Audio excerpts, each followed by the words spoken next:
The night was very dark. A November night, and the cold wind was coming from across the fields, shaking the sugarcane, howling like a wounded animal. Behind the slaves' barracks, where there was a crack in the wall, she stood. She was 14 years old, or 15. She did not know herself. The one who gave birth to her had not told her.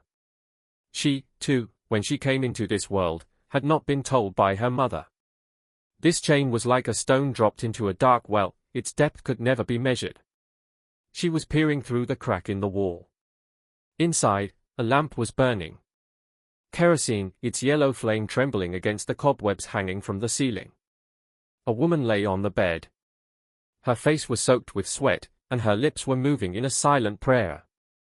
At her feet, wrapped in rags, lay a tiny creature. Completely silent. It dared not cry. Because here, crying was forbidden. The 14-year-old girl watched all of this through the crack in the wall. There were no tears in her eyes. She had forgotten how to cry long ago. She looked at the baby. Then she looked at the woman.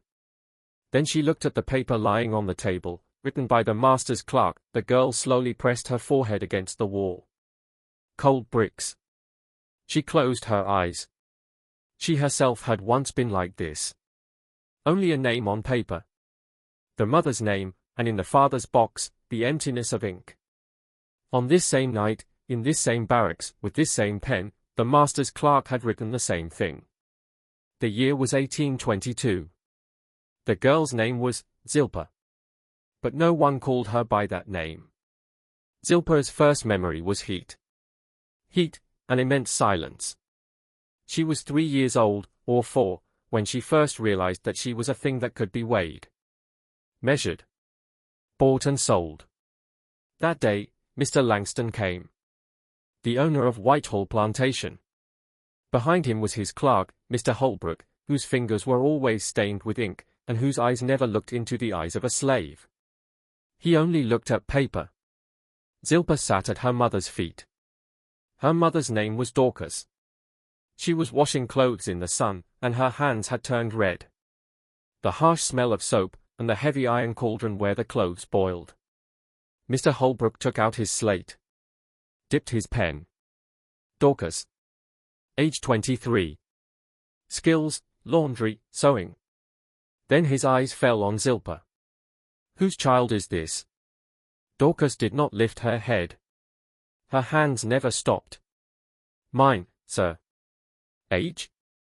For years, sir. Father? Dorcas remained silent. Mr. Holbrook touched the corner of the paper with his pen. Father's name. Dorcas pulled the clothes from the water, wrung them out, and slapped them against the stone. None, sir. Mr. Holbrook wrote, Father, none recorded. Zilpa heard this word, father. She did not understand it. That word fell into her ears like a stone into a well. It did not return. That night, when the barracks were dark and the other laborers were snoring, Zilpa asked her mother, Mama, what is a father? Dorcas pulled her close to her chest. She said nothing. She only knew that a father was something whose name was not written on paper. Whitehall Plantation was on the eastern edge of Virginia. There were tobacco fields here, and sugarcane fields, and cotton fields. But the real crop was slaves. Mr. Langston, who was now growing old, used to say, a Negro is like the land. The more you plow, the more he yields. He did not plow himself. He only sat and watched. His son, Thomas Langston Jr., was harder than the father. The father kept accounts, the son knew only profit. The father sometimes asked the names of his slaves, the son knew only numbers. Field number 7. Barracks 3 women. New children, 4. When Zilpa grew older, she learned what her number was. No one told her, but she saw. Whenever Mr. Holbrook bought new slaves, he would put an iron tag around their necks. The number was engraved on the tag. Zilpa's number was 102. But no one called her by a number. No one called her anything at all. When she was 7 years old, Zilpa lost her mother. Not lost, taken. Mr. Langston Jr. needed money. There were debts, the tobacco crop had failed, and a trader from the north wanted to buy 4 women. Dorcas was young. Not yet 30. Her hands were strong, her back straight. She sold for a good price. Zilpa saw her mother that day, wearing iron shackles. The shackles were very heavy, and their sound was strange. Like an old song that had been forgotten. Dorcas did not look back. Perhaps because if she looked, she would not be able to leave. Or perhaps because she knew she would never return. Zilpa shed no tears that day. She stood at the edge of the sugarcane field and watched until the wagon disappeared over the horizon. Then she went back to the barracks. That night, she picked up her mother's shawl, which still smelled of tobacco, and held it to her chest as she slept. The shawl is still with her today. But now it has no smell. After that, Zilpa stopped speaking. For 3 whole months, she did not utter a word. The other women in the barracks fed her, braided her hair, but she remained silent. One old woman, whom everyone called Aunt Phoebe, called Zilpa to her one night. Her eyes were white as milk, she had gone blind, but her hands had a strange power. She took Zilpa's hands in hers. "Child, why don't you speak?" Zilpa looked at her face. Eyes that could not see. Aunt Phoebe said softly. "Because the one you want to speak to cannot hear you." Zilpa nodded. Aunt Phoebe released her hand. "Then remain silent until she returns. But remember, one day someone will come who understands your silence." From that day, Zilpa never considered silence a burden. She had made it her shield. At 8 years old, Zilpa began to work. Young children usually fed the chickens, watered the garden, or swept the master's house. But Zilpa was sent to the fields. The overseer was Mr. Cole. He was a tall, thin man with perpetually swollen eyes. He drank a great deal, but the lash of his whip was always precise. He never struck without reason. In his eyes, everything had a reason. If a slave stopped from exhaustion, the reason was laziness. If a slave fell ill, the reason was weakness. If a slave died, the reason was fate. Zilpa never saw him smile. The work in the fields was very hard. Early morning, before the darkness had lifted, the watchman rang the bell. Then all the laborers lined up. Mr. Cole called the roll. He always forgot Zilpa's name. He called her number 10-2's girl. Number 10-2, Dorcas's number. Zilpa was taught her task, picking insects off the tobacco plants. Those insects were fat, green, and their bodies oozed thick sap. Zilpa's hands were always sticky. Then, when she was 9, she was sent to the sugarcane fields. Cutting cane was men's work. But Mr. Cole did not care. He wanted every hand to work. Zilpa learned to wield the machete. The first day, her palm split open, blood flowed, but she did not drop the blade. That night, her hands were wrapped in bandages, but her face showed no complaint. Aunt Phoebe asked her, "Child, aren't you afraid?" Zilpa shook her head. "No." "Afraid of what?" Zilpa looked at her hands. Blood was seeping through the bandages. Softly, she said, "What good is fear now, Mama?" Aunt Phoebe was silent. Then she ran her hand over Zilpa's hair. "Child, you have grown up." Zilpa could not sleep that night. She sat outside the barracks, watching the moon. Even the moon seemed sad these days. The year was 1830. Zilpa was 8 years old, or 9. That year, old Mr. Langston died. His son, Thomas Langston Jr., was now the sole owner of the plantation. He was harder than his father, but also more far-sighted. He decided that Whitehall must increase its number of slaves. But buying them was expensive. The cheaper way was this: produce them yourself. So he issued a new order. Every woman under 20 years of age, healthy in body, would be married. By marriage, he meant, paired with a male slave, so that children might be born. Children equals profit. Mr. Holbrook started a new register. Birth, date. Mother, name. Father, name, if known. But the father's name was never known. Because these marriages had no priest, no oath, no exchange of rings. Only one command, do it. Zilpa saw all of this. She was growing up now. In the barracks, the women spoke in low voices. Their voices were muffled, as if coming from underwater. They took Fanny to the big house. When? Night. She hasn't come back yet. And Sarah? Her belly. Hush. Someone will hear. Zilpa listened. She did not speak, but she listened. She saw how women's bellies swelled, and how they grew thin again. How children were born, and how those children one day disappeared. Once she asked, "Where do these children go?" Someone answered, "Where we will all go." Zilpa never asked again. When she was 11, she made a friend. Her name was Priscilla. She was 2 years older than Zilpa, but shorter in stature. Her hair was thick, and her laughter was very loud. Mr. Cole did not like Priscilla's laughter. When a Negro laughs, he's stealing something, he would say. Priscilla never stole anything. She just liked to laugh. They worked together in the sugarcane fields. Priscilla talked, Zilpa listened. Priscilla sang, Zilpa nodded to her voice. Priscilla's songs were strange. She had learned them from her grandmother, who had come from Africa. The words were unintelligible, but the melody was very old, like the voice of the earth. One day, Priscilla said to Zilpa, "I'm going to run away." Zilpa stopped her machete. "What?" "Run away. North. No one can find me there." Zilpa looked at her face. Priscilla's eyes had the same brightness as the midday sun over the cane fields. Intense, but brief.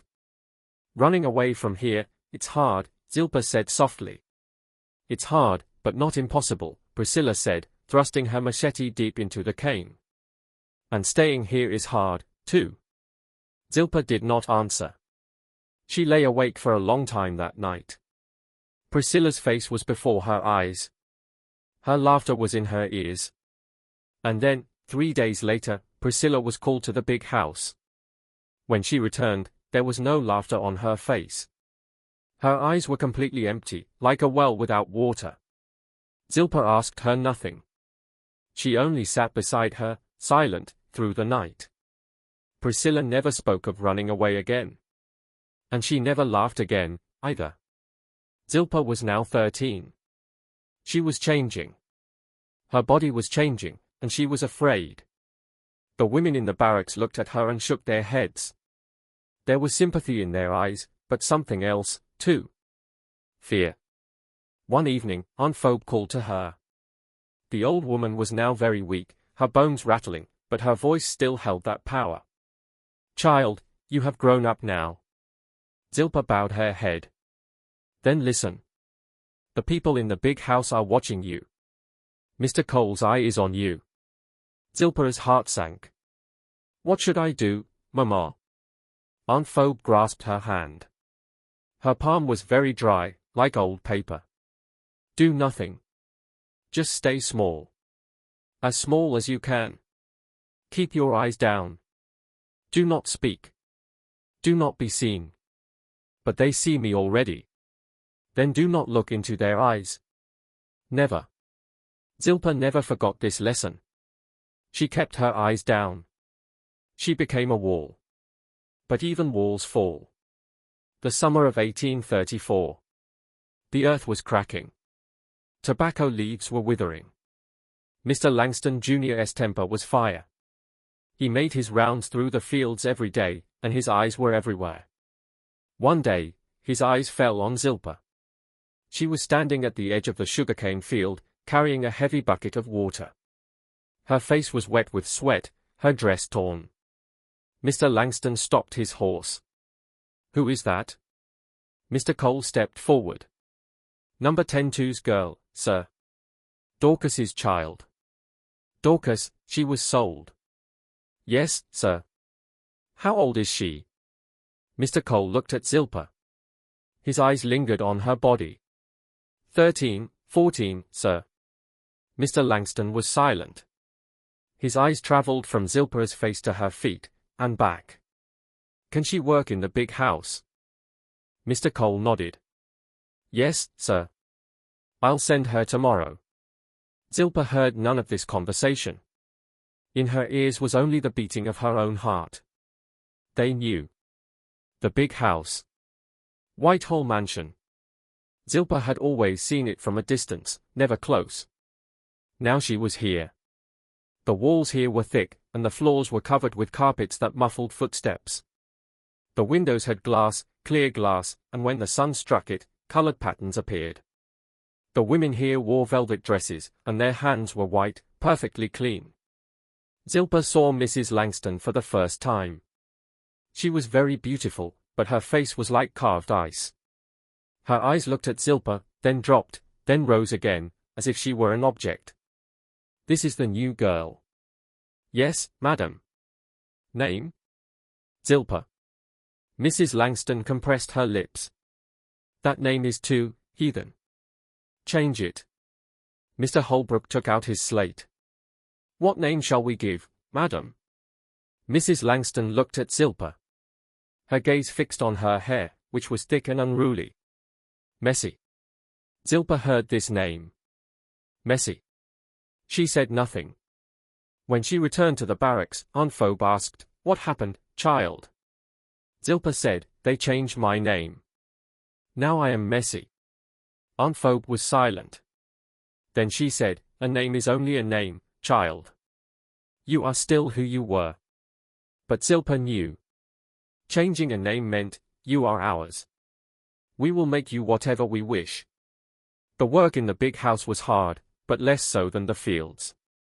Zilpa rose early each morning, lit the stove, heated water. Then she washed dishes, scrubbed floors, ironed clothes. Mrs. Langston was very particular about cleanliness. If a single spot remained, she would call Zilpa and show it to her. She did not shout, she only said, softly, Look here. This spot. Clean it.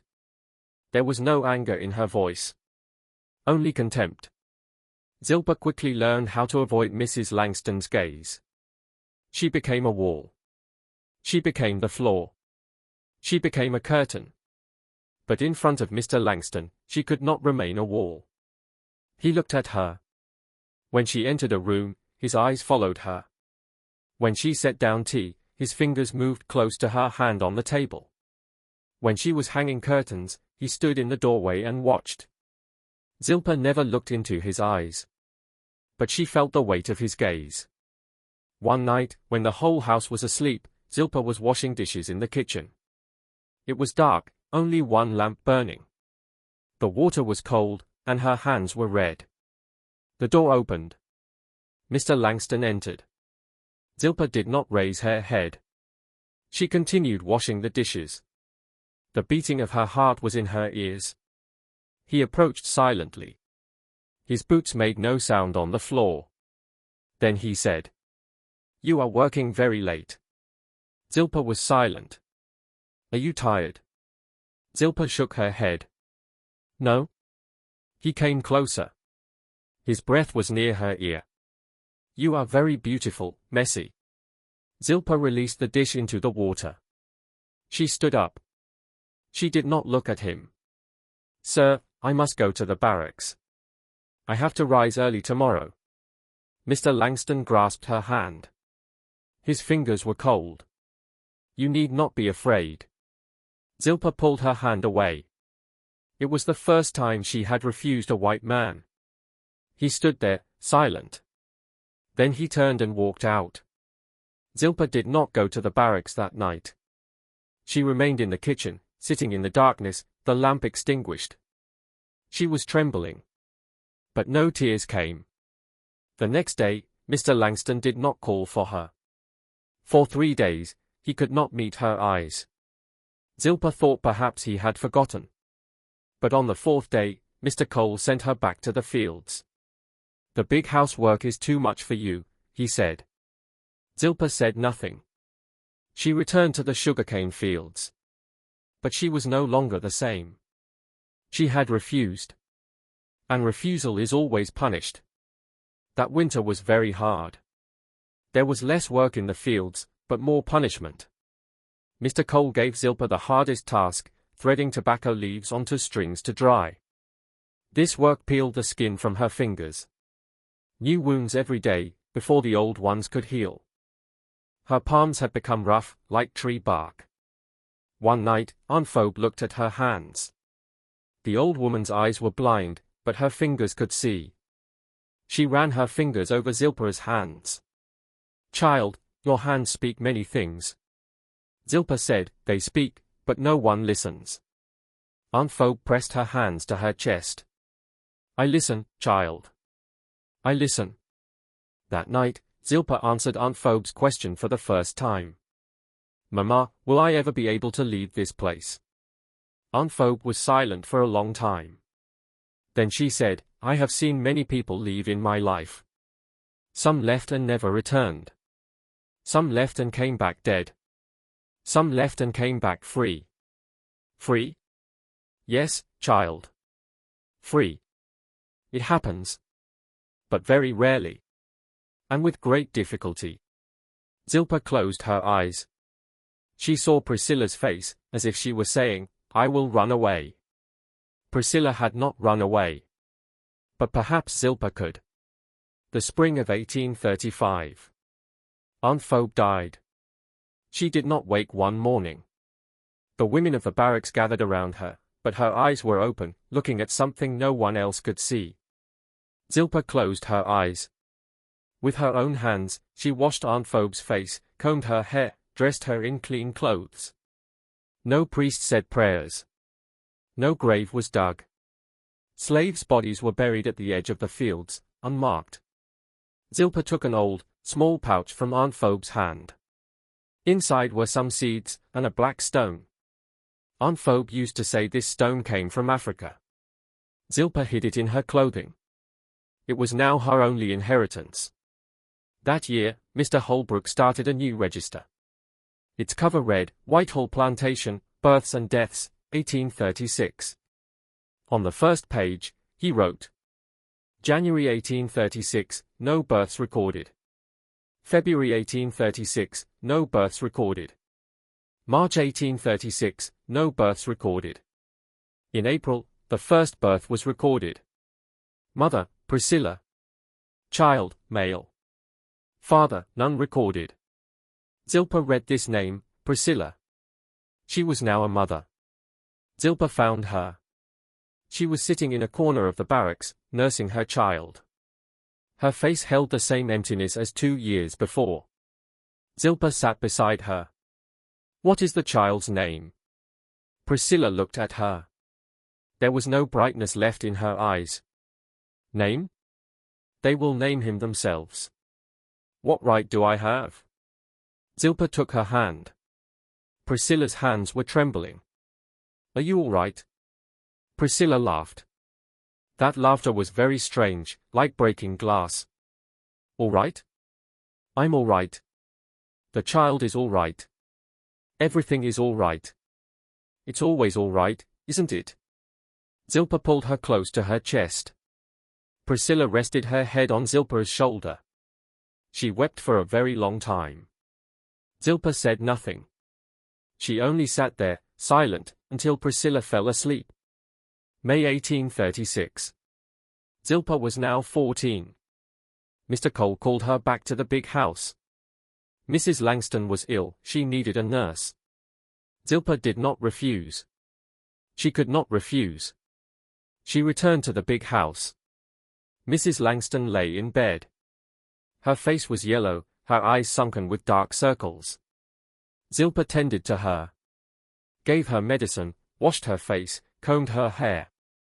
One day, Mrs. Langston took her hand. "You are very good, Messie." Zilpa said nothing. "I have no children, you know." Zilpa nodded. "Yes.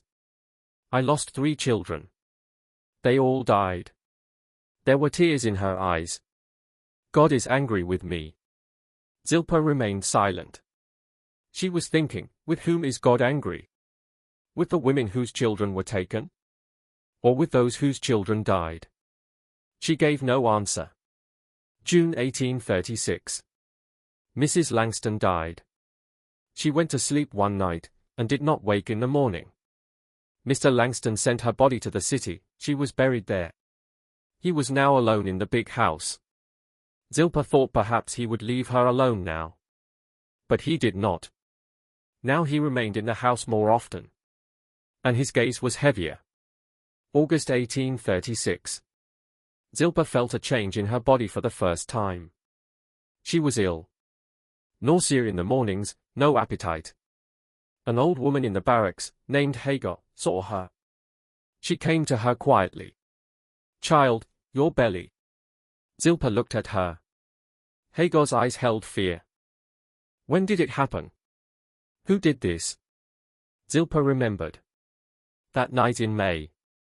After Mrs. Langston's death. She was changing the sheets in Mr. Langston's room. He came in. He closed the door. He asked nothing. Said nothing. He simply did it. Zilpa had told no one that night. She went to the kitchen, washed herself with water. The water was very cold. She thought perhaps it was a dream. But dreams are not like this. Hagar took her hand. "Child, what will you do now?" Zilpa said, "Nothing. I can do nothing." Hagar nodded. "Yes, you can do nothing. But remember, this is not your fault." Zilpa looked at her. "I know, Mama." She knew. But what difference did knowing make? September 1836. Mr. Holbrook opened a new page. Date, September 15, 1836. Mother, Zilpa, formerly Messi. Child, female. Father, none recorded. Zilpa looked at this child. She was very small, her fingers tiny, her eyes closed. She held her to her chest. That night, the barracks were dark. No lamps were burning. Zilpa sat against the wall, holding her daughter in her lap. She had not named her. Because they would name her. What right did she have? But in her heart, she called her a man. This word her mother had once spoken. Long ago, when she was small. It meant, faithful. Zilpa whispered softly into her daughter's ear. "A man. You are my man." The child did not open her eyes. But her tiny fist grasped Zilpa's finger. That night, when everyone in the barracks was asleep, Zilpa looked out through the crack in the wall. The same crack, through which she had seen Flora years ago. Now she herself was a mother. And her child's father's box also held no name. This chain did not break. But Zilpa had made a decision. This chain would end tonight. She sat for a long time. She took out Aunt Phoebe's pouch. Inside were the seeds, and the black stone. She placed the stone in her palm. This stone had come from Africa. It had seen oceans, storms, ships. This stone had survived. Perhaps she could survive, too. And perhaps her child could survive as well. The night was very dark. A November night. Zilpa tied her daughter to her chest. An old shawl, still smelling faintly of tobacco. She stepped out of the barracks. No one woke. She passed through the fields. The tall stalks of sugarcane rustled in the darkness. She moved toward the forest. She had no map. She only knew one thing, north. North, where no one could find her. Early the next morning, Mr. Cole gathered the slaves. Zilpa has run away. Silence fell over the barracks. Priscilla bowed her head. Her lips were trembling. Hagar closed her eyes. Mr. Cole called for the dogs. The hunters set out. But no trace of Zilpa was found. She had disappeared. Mr. Langston summoned Mr. Holbrook. There were no emotions on his face. Right in the register, Zilpa, age 14, escaped. Mr. Holbrook dipped his pen. And the child, sir? Mr. Langston was silent. Then he said, the child also escaped. Mr. Holbrook wrote. Zilpah, age 14, and child, name not recorded. Date of escape, November 3, 1836. Father, none recorded. That night was very cold. Zilpah was lost in the forest. Her feet were wounded, her lips dry. But her daughter was against her chest, and she was warm. She sat down beneath a tree. Above her was the moon, a half-moon. She nursed her daughter. The child opened her eyes. They were very large, and very dark. Zilpah kissed her forehead. A man, we will survive. Her daughter grasped her finger. 25 years later. Virginia. War had begun. Whitehall Plantation was ruined. Mr. Langston Jr. was dead, drowned in debt. Mr. Holbrook's register had been lost somewhere. But a copy was found. On its final pages, 14 births were recorded, in 1836. 14 children. 14 mothers. 14 fathers, none recorded. The final entry read. Zilpah and child. Escaped. No trace found. To the north, in a small town, a woman lived. Her name was a man. She was 25 years old, and she was free. Her mother, who had raised her in the wilderness, had fallen asleep one snowy night and never woken. But she had taught her daughter everything. How to read. How to write. How to reckon accounts. And most importantly, how to remember. A man possessed an old pouch. Inside were some seeds, and a black stone. And there was a shawl, which no longer smelled of tobacco. But when she held it to her chest, she could smell her mother. That smell which never fades. That night was very dark. A man, lulling her own child to sleep, looked out the window. The moon was there, a half-moon. She whispered softly into her child's ear. Your grandmother was very brave. She walked through forests, crossed rivers, found her way through darkness. Her child opened her eyes. And she survived? A man smiled. Yes, she survived. And we will survive, too. Her child grasped her finger. Outside, the wind was blowing, cold wind.